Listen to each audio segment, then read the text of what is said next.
6월 12일부터 7월 20일까지는 뭐다? 북중미 월드컵. 와, 우리 2002년 월드컵 할 때 그렇게 그 열기가 상당히, 요즘에 야구가 너무 열풍이다 보니까 야구에 가린 건지 아니면 축구 열기가 식은 건지 모르겠어요. 국가대표 경기하는데 자꾸 저기 어느 나라인지도 모르는 나라하고 아무쪼록 이런 나라랑 해서 자꾸 이제 인기가 줄어들고 있는 건지. 그래서 이천수가 하는 얘기 들었는데, 이천수가 하는 얘기에 전 동감을 해요. 2002년 월드컵 당시에 히딩크가 너희는 많이 깨져야 한다, 세상에는 우리나라보다 대한민국보다 강한 팀들이 상당히 많다, 뭐 이런 취지로 얘기를 하면서 세계 강국들과 계속 매칭을 하면서 계속 깨졌죠. 5대0으로 깨지고 막 6대0으로 깨지고 4대0으로 깨지고 막 이렇게 깨졌던 걸로 기억을 해요. 그러면서 이제 세계 강국들과 어깨를 나란히 하면서 땀을 같이 흘리면서 했던 그런 경험들이 실제 2002년 월드컵 때에는 엄청난 경험과 노하우들이 쌓이면서 4강까지 갔잖아. 이 대단한 신화인데, 그때만 해도 월드컵 열풍이 야구는 쳐다보도 안 할 정도였으니까. 그 다음 해에 독일 월드컵이었을 거예요. 2006년 독일 월드컵이었을 텐데, 그때까지만 해도 축구 열풍이 좋았습니다.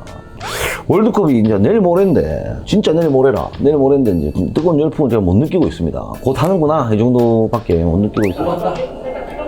오,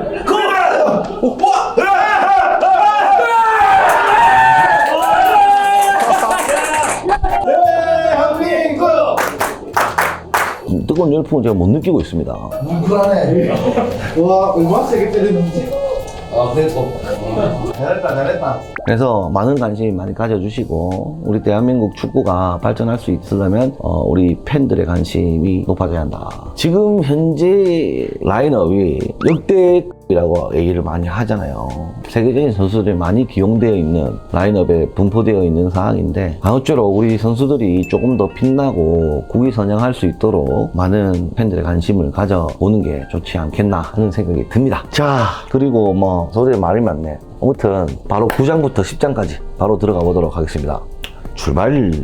자, 정비사업 표적공사 계약서 지금 우리 읽고 있고 오늘 마지막 차입니다. 9장 10장에 대해서 한번 대화를 나눠보도록 하겠습니다. 중요한 부분 있으면 체크해 드리는 걸로 그렇게 쭉 진행해 보도록 할게요. 준공검사 좋습니다. 시공사는 계약문서 등의 기준에 따라 공사를 완료하였을 경우 공사 감리자의 확인을 받아 준공검사 신청서를 예정일로부터 며칠 이전에 준공검사의 신청에 대한 필요 구비 서류를 발주처에게 제출한다. 미리 준공 사전 접수 전에 발주처한테 먼저 제출하고, 발주처하고 시공사는 협의해서 관할 지자체장의 준공검사 및 입주 사전 점검을 실시한다. 관할 지자체장의 준공검사를 완료함과 동시에 시공사는 건축시설의 시공에 대한 의무를 다한 것으로 본다. 단 하자 및 의무관리 등 주택건설관계 법령에서 정한 사항은 그러지 않아야 하다 라고 되어 있고요. 기성검사, 기성검사 이거 나오네요. 이거 기성검사 앞전 시간에 얘기했던 것 같은데, 기성검사 할 때 기성을 딱 검사를 하고 수금을 청구하고 수금을 함과 동시에 기성 부분에 대한 공사는 인도가 된다 이런 얘기를 했죠. 딱 시공사에서 기성 청구가 올라오면 기성 검사를 하게 되어 있습니다. 이때 문제점을 발견을 하는 겁니다. 시공사는 기성 부분에 대하여 완성 전에 대가의 전부 또는 일부를 지급받고자 할 때에는 그 사실을 서면으로 도급행에 통지하여 하고 필요한 검사를 받아야 한다. 기성 대가 지급 시에 기성 검사는 감리가 작성한 조서의 확인으로 가름할 수 있다. 이 경우 발주처가 원하는 경우 건설사업관리자가 검사에 참여할 수 있다. 그러니까 도급이, 발주처는 일반이기 때문에 보통 발주를 하는 사람들은 전문 건설업자들이 아닌 경우가 많죠. 그래서 모든 책임 소지가 발주처한테 바로 있잖아. 이게 기성검사 검사해야 될 의무자가 통과해서 기성을 줬어, 인도가 됐어. 있는데 문제가 생겼어. 그러면 이제 그 부분이 문제가 있는 부분이었는데 참가하지 못하고 넘어간 거기 때문에 사실상 법적으로 어떻게 할 수가 없죠. 근데 뭐 지금 현재 건설 통관례상 뭐 일단 시공사가 보통 다 해줍니다. 근데 이제 정확하게 따지자면 그렇다는 거야. 근데 발주처가 넘어갈 수도 있고 모르니까 그냥 검사가 대충 할 수도 있고 하니까 관리자를 두는 거예요. 관리자한테 책임 전가를 해야 될 거 아니에요. 그러면 사업관리자는 철저하게 관리를 하는 거죠.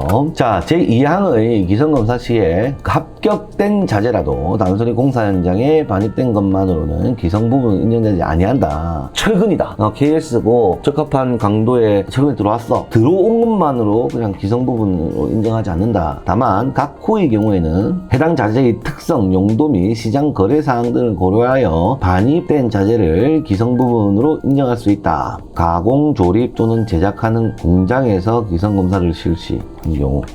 특수성으로 인하여. 뭐 예를 들어 이제 박판 타일이다. 불과 한 3, 4년 전만 해도 박판 타일을 이태리에서 수입하기 위해서는 한 3개월이 걸렸단 말이지. 3, 4개월. 그럼 공사 중에 박판 타일을 주문을 해야 된단 말이지. 그러면 국내에 없고 해외에서 들고 들어오고 그게 특수한 사항이라고 볼 수 있는 거지. 그러면은 그런 특수한 사항에 있어서는 기성으로 인정한다는 겁니다. 강교 등 해당 공사의 기술적 구조적 특성을 고려하여 가공, 조립, 제작된 자재로서 다른 공사에 그대로 사용하기 곤란하다고 인정되는 자재의 100분의 100 범위 내에서 기성부분으로 인정. 이건 딱 유일무이하게 여기에 쓸 수밖에 없는 조립되고 제작된 상품이다. 그러면 이 기성부금으로 인정을 한단 말입니다. 네, 원칙적으로는 물건을 사서 들여놓았다고만 해서 기성금으로 인정해주지는 않는다. 다만 특수성을 고려해서 가공되고 조립되고 제작된 그런 자재에 한해서 또는 이 현장에만 쓸 수밖에 없는 그런 유일무이한 어떤 자재에 대해서는 기성금으로 인정해주겠다 하는 겁니다. 다만 이것도 협의하기 나름인데 표준공사 계약서는 이렇게 되어 있다. 그때 뭡니까? 러우 전쟁, 러시아 우크라이나 전쟁 때 갑자기 철근값이 지금 80만원 중반대인데 그때 당시에 160만원까지 2배 이상 올랐던 적이 있습니다. 그렇게 올랐음에도 불구하고 철근 구하기가 힘든 시절이 있었어요. 그 돈을 주고서도 못 사는 상황이 있을 수가 있었어. 그런 상황일 때 미리 쭉 사놓는 거는 기성부분금으로 인정한다, 이런 얘기입니다. 기타 계약 상대자가 직접 또는 제3자의 위탁하여 가공률이 조립된 오류를 인정한다는 거고, 공사 목적물에 인수돼 있습니다.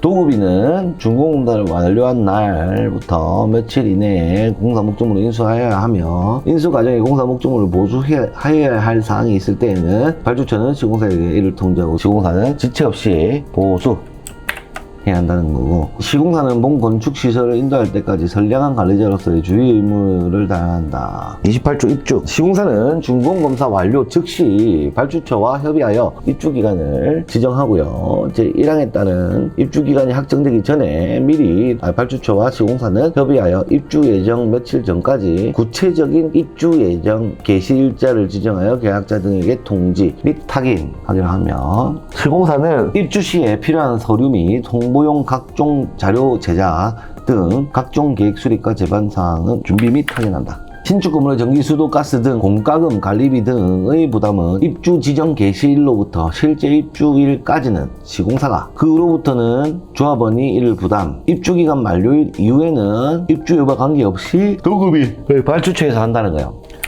입주 지정 개시일부터 실제 입주일까지 시공사 부담. 실제 입주일부터는 조합원, 기간 만료부터는 발주처. 자, 이렇게 돼 있죠. 자, 도급인가, 그러니까 발주처와 수급인은 건축시설을 분양받은 조합원이 입주를 하는 경우 청산금, 이주비, 연체료 등 완납 여부를 미리 확인.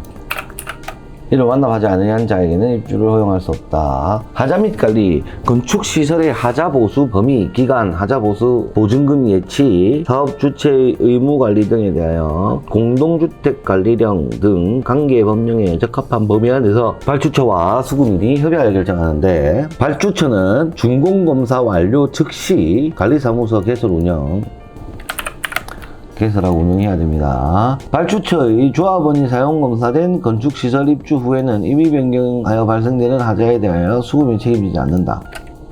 임의 변경하여, 입주 후에 임의 변경하여 발생되는 하자. 예를 들어서 인테리어를 다 뜯어가지고 새롭게 인테리어를 한다? 그러면은 시공사 부담은 아니다 라고 보시면 됩니다. 자, 10장 마지막입니다. 드디어 기타가 드디어 나왔습니다. 이건 진짜 일반적인 사항이에요. 자, 분쟁 및 소송, 계약에 별도로 규정된 것을 제외하고는 계약서에 발생하는 문제에 관하여 분쟁은 계약 당사자가 쌍방에 합의하여 해결한다. 그러니까 별도로 규정된 것은 규정된 대로 가고, 그 문제가 발생한 부분이 별도로 규정된 내용에, 여기 내용에 없는 내용 때문에 문제가 발생한 경우에는 합의하여 해결을 하고, 1항의 합의가 성립되지 않을 때에는 도시 및 주거환경 정비법에 따른 도시분쟁조정위원회의 조정을 신청해야 한다.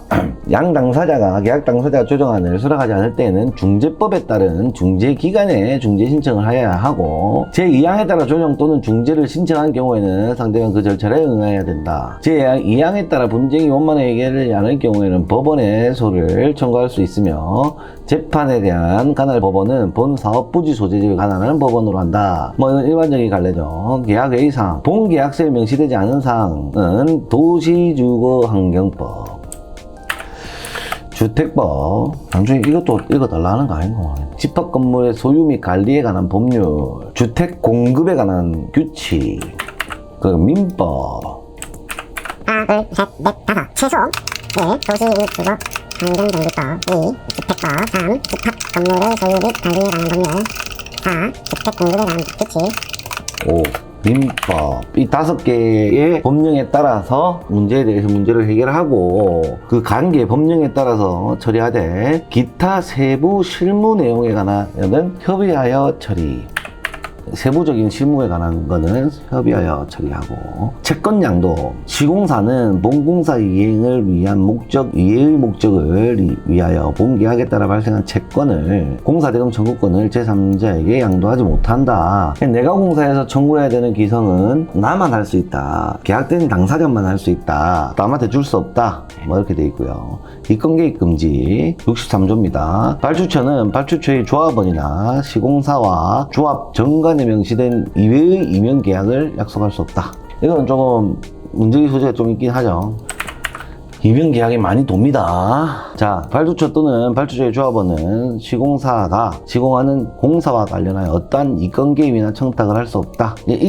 그때 상대원 2구역은 이게 문제가 되는 거지. 여러 가지가 문제가 되겠지만 상대원 2구역은 이겁니다.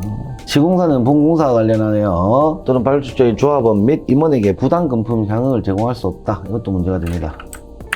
자, 계약의 효력. 본계약의 효력은 계약 체결일로부터 동사업이 완료될 때까지 유효하다. 단, 발주처는 본계약 체결일 전에 계약 내용에 대하여 발주처 조합원의 총회 의결, 요게 중요해요. 이게 중요합니다. 이게 없으면 계약이 있다 하더라도 크게 유의미하지 않다. 자, 본계약은 도급인의 발주처의 대표자 등의 변경과 시공사의 대표자 변경에 영향받지 않는다. 이제 계약을 하고 조합장이 바뀌었어. 그런 거는 무시하고 계약서를 따른다는 겁니다. 63조를 위반하여 부적법하고 불합리하게 공사 체결이 이루어졌다고 판단되는 명백하고 객관적인 사실이 입증되면 발주처와 시공사는 제41조 및 제43조에 따른 계약 해제 및 해지 등을 취소할 수 있다. 40조, 41조 가봅시다. 해제 및 해지. 이거 뭐 처음부터 전부 다 없던 걸로 하냐? 아니면 지금까지는 그대로 유지하고 앞으로 일어날 일에 대해서 무효로 하냐? 에 관한 내용이죠. 자, 65조 마지막입니다. 드디어 마지막입니다. 도급인. 발주처는 이 계약 조건에 정하지 아니한 사항을 추가 보충하여 공사계약 특수조건 및 금전소비대차계약에 관한 사항 등을 따로 정할 수 있다. 여기서 금전소비대차계약 있죠? 이거는 필수입니다. 사업비 대여를 하기 때문에 항상 이 금전소비대차계약서는 같이 따라옵니다. 이 계약을 할 때 공사가 본 PF가 열리고 공사가 시작하는 그 시기 착공 시기에 맞춰서 너희한테 빌린 사업비는 갚아주겠다 라는 내용의 금전소비대차계약서가 필요합니다. 자, 드디어 정비사업 표준공사 계약서에 관한 일반 조건 사항에 대해서 규정된 규율에 관해서 검토를 했습니다. 자, 1장부터 10장까지 1조부터 65조까지에 관한 내용을 저희는 이제 살펴봤습니다. 이제 뭐다? 숙지하고 계약하면 된다. 그리고 숙지한 상태 또는 이렇게 빨간색으로 색칠해 놓은 이 내용을 토대로 상대방이 준 계약서와 내가 공부하면서 체크한 내용을 비교 분석하면 돼. 간단하잖아. 1조부터 65조잖아 이게. 근데 1조부터 50조까지 밖에 없어. 15개 조항이 빠졌네. 뭐가 빠졌지? 우리한테 중요한 사항인가? 우리한테 유리한 사항인가? 어떤 사항인가 비교 분석하면 되겠죠. 이렇게 해서 계약을 하게 되면 사업하시는데 실수 없도록, 또는 시공사 입장에서도 실수가 없어야 될 것이고, 조합원인 분이 계신다면 요약한 내용을 빨리 감기로 보신다든지 축약분을 몰아보기를 하신다든지, 지금 내가 놓여진 이미 조합원이 된 상황이라면 우리의 조합 사업이 어떤 규율을 가지고 진행되고 있는가를 판단해 보실 수 있고, 앞으로 조합원이 되실 분들은 미리 조합원 입장에서 어떤 부분들이 문제가 될 수 있는지를 미리 공부하신 다음에 한 조합의 일원으로서 의견을 주장할 수가 있을 것이고요. 그 시공사 주택사도 마찬가지. 이 내용을 가지고 조합 측에서는 조합 유리한 쪽으로 아마 계약서를 쓰겠죠. 저희도 아파트 계약서를 쓸 때 조항들이 이거 비교 분석해가지고 빠진 것들 다 추가하고 뺄 건 빼고, 그리고 억지 주장하는 거는 빼고, 시공사 입장에서 없으면 안 되는 내용 조건들을 넣고 해서 저희는 계약을 했습니다. 그래서 지금까지 아무런 문제 없이 계약이 잘 이행되고 있는 그런 상황이고, 아무쪼록 그렇게 좀 참고해서 잘 이용해 보셨으면 좋겠습니다. 이상으로 이번 영상 마치도록 하고요. 구독과 좋아요, 알람 설정까지 부탁드리겠습니다. 감사합니다.